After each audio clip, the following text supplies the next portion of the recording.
네, 개장전 체크리스트입니다.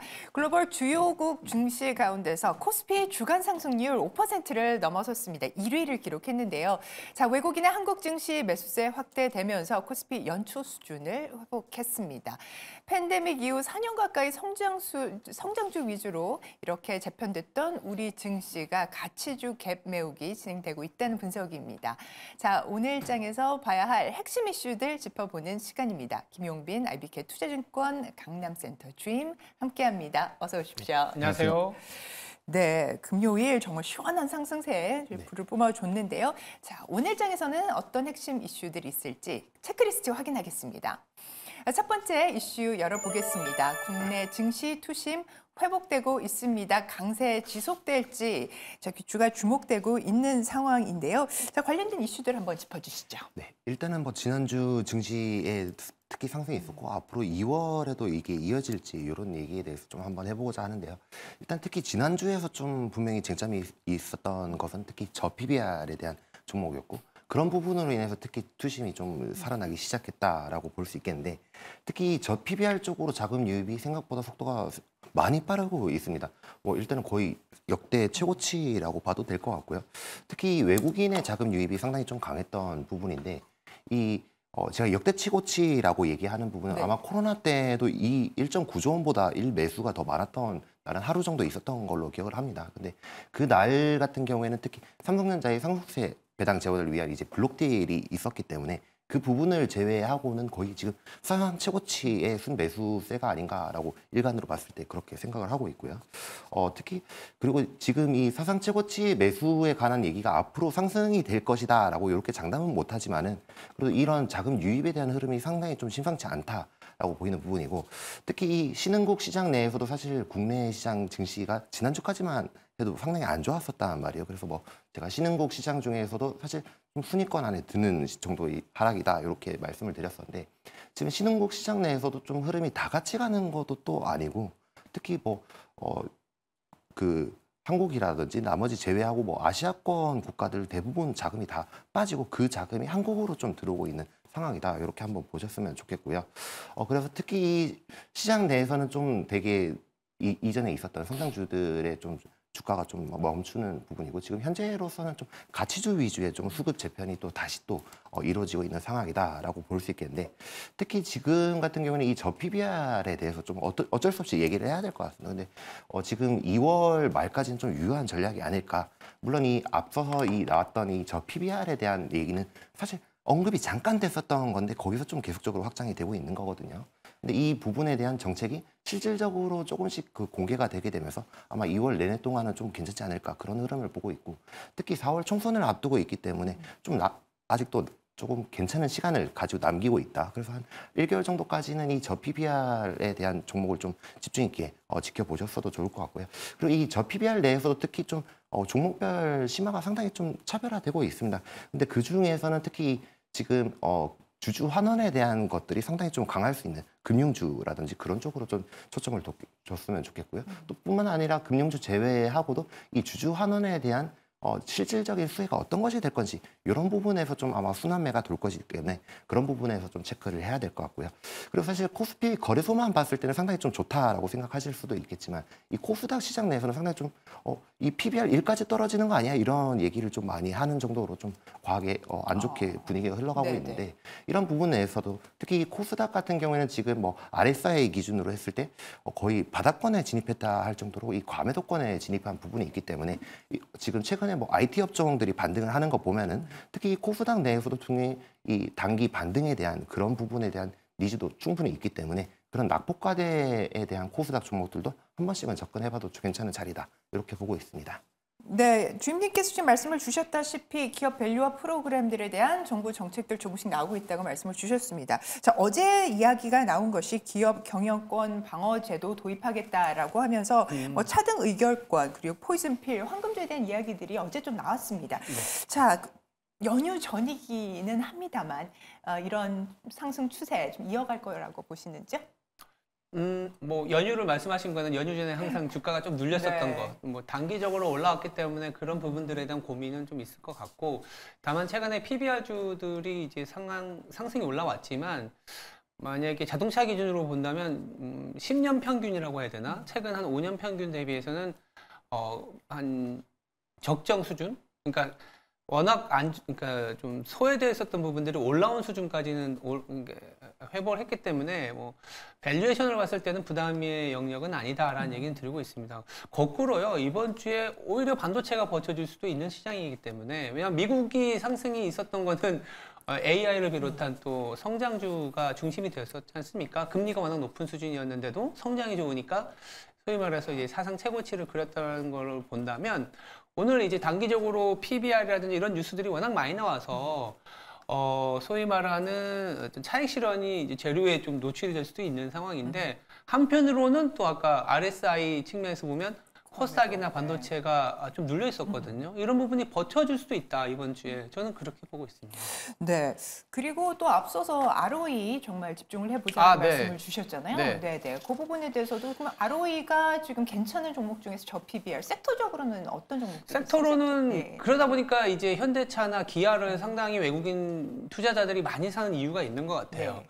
2월, 3월 이따 이제 체크리스트 두 번째에서도 더 자세히 얘기하겠지만 결국은 배당을 줄 수 있는 기업이거든요. ROE를 본다라는 거는 지금 자본을 갖고 현금을 만들어서 잉여현금, 그러니까 설비 투자를 뺀 나머지 잉여현금 흐름이 우수해야지만이 배당을 주고 주주 환원을 할 수 있는 부분들인데, 금융주보다도 오히려 우호적인 게 이제 자동차다 보니까 그 ROE라는 측면에서 본다면 자동차가 1순위일 수밖에 없고, 그리고 이제 지주사나 이런 부분들은 뭐 저희가 증시 대담 시간에도 자세히 다뤄봤지만 더블 카운팅 이슈라든지 이런 것 때문에 저평가를 받을 수밖에 없는 영역이 있습니다. 그걸 잘 보셔야 돼서, 그 안에서는 이제 지주사 같은 경우에는 아까 뭐 롯데푸드와 관련된 롯데지주 이런 얘기, 뭐 저희가 말하는 게 아니라, 아니면 현대와 관련된 뭐 현대 GF 홀딩스라는 이런 기업들이 저평가되어 있었던 부분들이 이제 피킹으로 넘어가는 것 같아요. 네. 그래서 자동차가 저 PBR 주에서는 또 소위 말하는 대장주다, 이렇게 말씀드릴 수 있겠네요. 네. 네, 결국 저 PBR 쪽에서도 마찬가지로 옥석 가리기가 나타나고 있는 상황이다. 잘 보자라는 이야기 해주셨습니다. 자, 그러면 지금 자동차주에 대한 관련된 이야기가 좀 나오긴 했습니다만, 두 번째 이슈 확인을 하면서 같이 이야기 이어가겠습니다. 자, 두 번째 이슈는요, 현대차, 기아차 시총 경쟁이 치열합니다. 엎치락 뒤치락 하고 있는 상황, 자동차가 뜬다라고 하는 주제로 한번 이야기 나눠보겠습니다. 네, 일단은 아까 센터님께서 다 거의 다 말씀을 해주셔가지고 이렇게 좀 부담이 되긴 하는데, 저는 좀 종목 위주로 좀 네. 딥하게 그렇죠. 이렇게 얘기를 말씀드리도록 하겠습니다. 일단 지금 자동차주가 뜨고 있는 상황은 특히 이전까지 실적도 상당히 좋았고 2023년도에 실적이 좋았기 때문이다라고 얘기도 할 수 있겠지만, 지금 현재로서는 저 PBR에 대한 그런 주주 환원에 대한 그런 기대감이 상당히 좀 많이 녹아져 있다라고 보시면 될 것 같고요. 특히 이번 1월 자동차 판매량에 봤을 때는, 특히 1월부터 이제 월간 정도의 이제 자동차 수출량이라든지 그런 부분을 봤을 때 조금 성장에 다다랐다, 피크아웃에 대한 우려가 나타날 수 있다 정도의 좀 시장 상황이 좀 어느 정도 포착되고 있는 것이고, 근데 그런 부분에 있어서도 사실 자동차주가 계속적으로 랠리할 수 있는 것은 앞서서 말씀드렸던 주주 환원 정책이다라고 이렇게 생각을 하고 있고요. 그리고 지금 최근에 기아 같은 경우에는 이미 주주 환원 정책 이런 얘기에 앞서서 이 자사주 소각을 해서 이제 뭐 주주 가치를 제고하겠다 이런 공시를 했었죠. 그래서 사실 현대차와 기아차가 이제 뭐 형제와 아우가 이제 엎치락 뒤치락 하고 있는 상황인데, 첫 번째는 일단 뭐 기아가 먼저 할 수밖에 없었고 앞으로도 좀 그럴 수밖에 없다라고 좀 생각이 드는 부분인데, 일단은 기아가 올해 이제 자사주를 매입하겠다 한 부분은 한 5천억 정도를 하겠다 이렇게 네. 공시를 했었고, 그 5천억 중에서 2,500억 가량을 자사주 소각을 하겠다 이렇게 발표를 했단 말이에요. 근데 이 현대차와 기아차 중에서 왜 제가 기아밖에 낼 수 없다라는 얘기를 드렸었냐면, 이 현대랑 기아 같은 경우는 순현금을 가지고 있는 보유량 거의 비슷합니다. 한 16조 원대로 거의 비슷한 수준이고요. 근데 이 현대차가 작년도 말쯤에 이제 아마 올해 초 요때 공시를 했던 걸로 2024년도 투자 계획을 좀 봤을 때는 이 16조 원 중에서 12조 원을 다 투자를 하겠다라고 이미 밝혀놨던 상황이거든요. 그렇게 되면은 이 현금에 대한 재원이 한 4조 원 정도밖에 남지 않는 상황이고, 기아차가 이제 그 잠정적으로 투자 계획을 하겠다는 부분에서는 한 7조 원 정도를 얘기를 했기 때문에 한 9조 원 정도의 주주 환원 정책은 충분히 가능성이 있다. 그래서 이 현대차와 기아차와 비교를 해봤을 때는 기아차 쪽으로 좀 더 웨이트를 줘야 되지 않나라고 좀 생각을 하는 부분이고, 그리고 이 자동차주들이 일제히 관심을 받으면서 관련 벤더들도 좀 관심을 받고 있는 상황이란 말이에요. 왜냐하면 거기도 사실 PBR의 주주 환원 정책이 상당히 미흡했었기 때문에. 근데 그런 기업들 중에서 우리 한 2년 전에 그 미국에 투자되는 기업들 말고도 그 현금 흐름이 풍부한 기업들이 몇몇 개 있습니다. 뭐 종목으로 꼽아드리면 S&T 모티브 이런 종목들은 특히 많은 현금 흐름을 가지고 있고 투자 계획이 거의 없습니다. 그런 부분에서는 특히 이 주주 환원에 대한 기대감을 상당히 좀 끌어올 수 있는 종목들이기 때문에 그런 종목들 단에서 아마 이제 키 맞추기가 좀 들어가게 된다면은 그런 종목을 이제 좀 한번 선별적으로 피킹을 해봐도 되지 않을까 그런 시기라고 생각을 하고 있습니다. 네, 순현금이 높은 기업들 그리고 그런 맥락에서 S&T 모티브를 꼽아주셨습니다. 그러면 이런 상승세 자동차주 같은 경우 금요일에 완성차가 굉장히 많이 올랐단 말이죠. 그러니까 기아는 12%, 현대차가 9%가 올랐는데 자 어떤 뭐 수급 상황을 좀 보면서 이 부분을 접근을 할까요? 뭐 어떻게? 일단 수급적으로 보면 앞서서 말씀드렸다시피 외국인 수급을 계속적으로 디테일하게 봐야 될 것이라고 생각을 하고 있고요.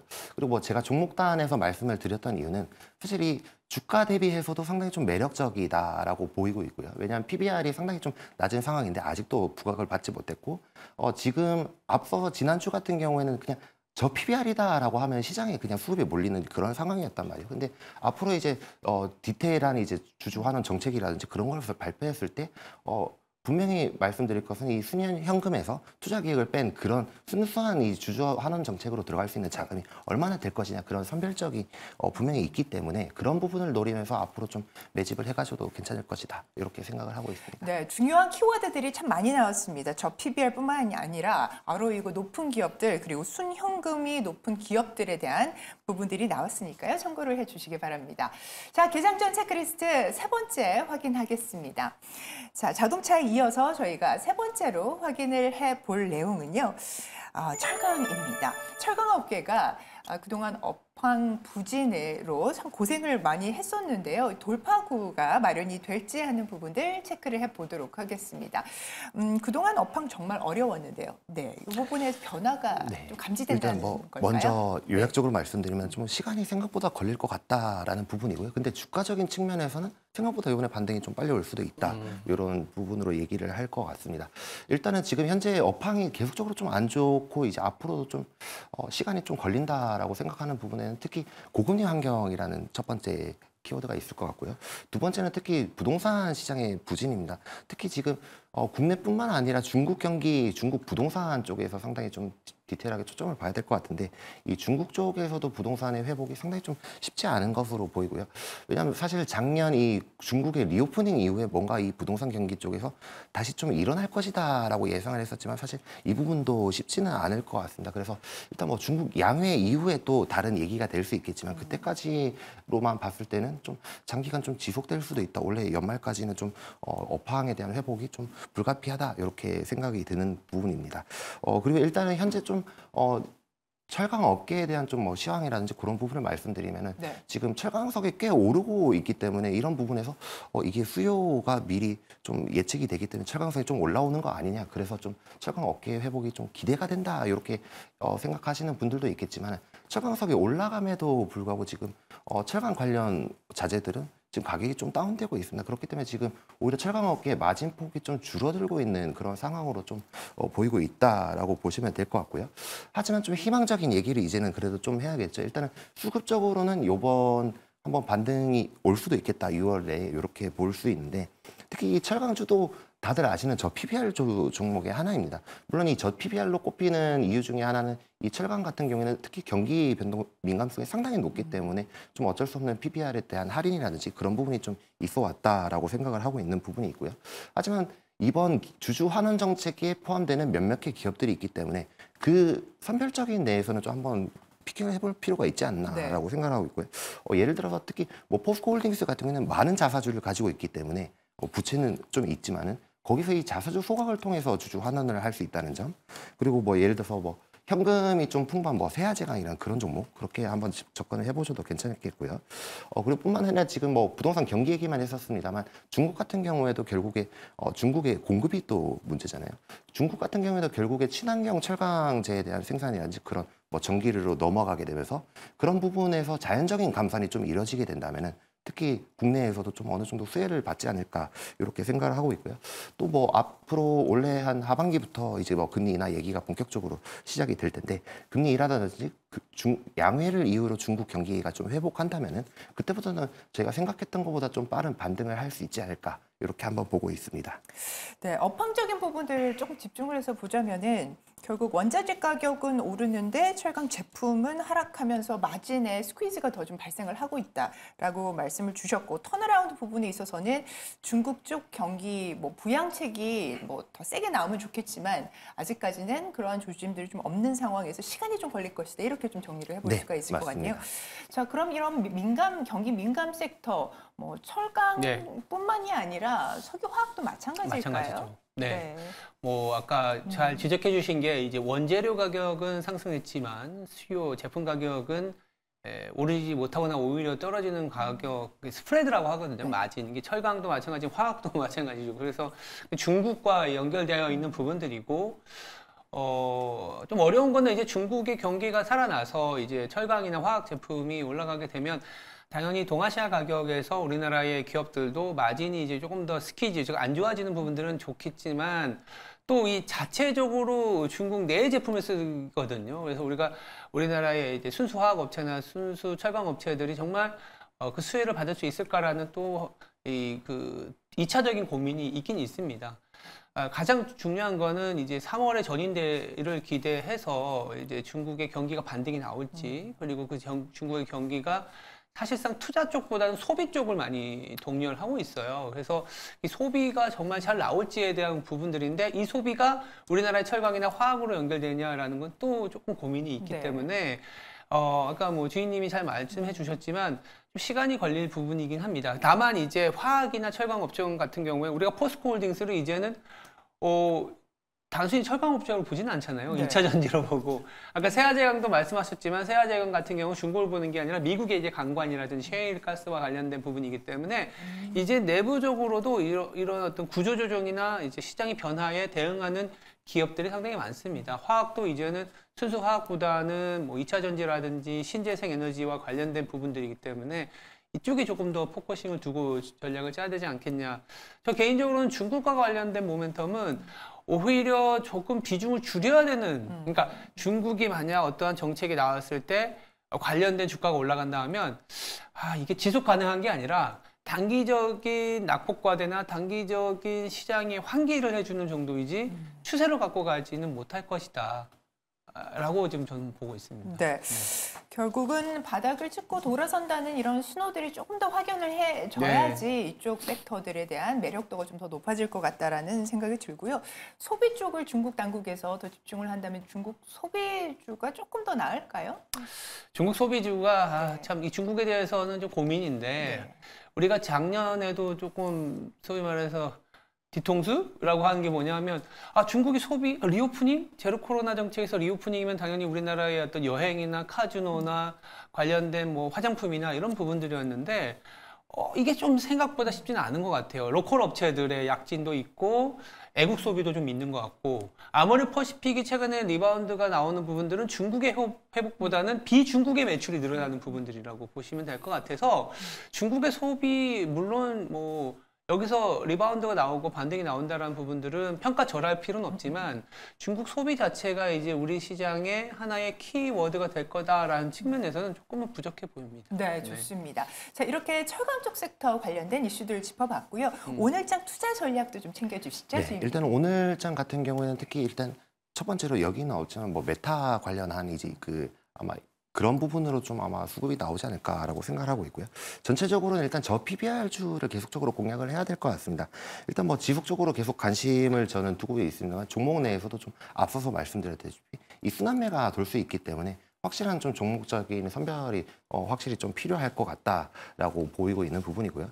그래서 지금 뭐 보유 현금이라든지 아니면 자사주 비중이 높은 기업들 지금 뭐 좀 시간을 내서라도 좀 이런 종목들을 좀 소팅을 한번 해보시는 게 어떠신가 이번 기회에 이렇게 한번 생각을 하고 있고 그리고 지금 앞서서 제가 말씀드렸던 것이 이 외국인 매수세가 사상 최대라고 지금 말씀을 드렸었잖아요. 사실 근데 이 부분에 대해서 너무 긍정적으로 놓기에는 제가 또 애매한 게 왜냐하면 이 사상 최대 매수가 있었던 날에 블록딜 날을 제외하고요. 2011년도 아마 7월 중순 아니 초쯤이었을 겁니다. 근데 그 당시 이제 증시가 어떻게 됐었냐면 그때 한 이 정도의 순매수가 있었던 다음에 사실 증시가 계속적으로 떨어져 왔었습니다. 한 15% 정도 조정을 왔었기 때문에 그때는 물론 이제 이슈가 있었습니다. 아마 미국의 이제 신용 등급 강등이라는 그런 이슈가 있었습니다만, 근데 이 외국인의 순매수라는 것이 확실히 그 상승을 보장해주지 못하지만 일단 앞으로 이 수급의 변화에 대해서는 한번 지켜볼 가능성이 있다 정도로만 좀 알아두셨으면 좋겠다. 네, 이런 말씀을 드리고 싶습니다. 좋습니다. 오늘장 투자 전략 꼼꼼하게 짚어주셨습니다. 김용민 주임님 오늘 말씀 감사합니다.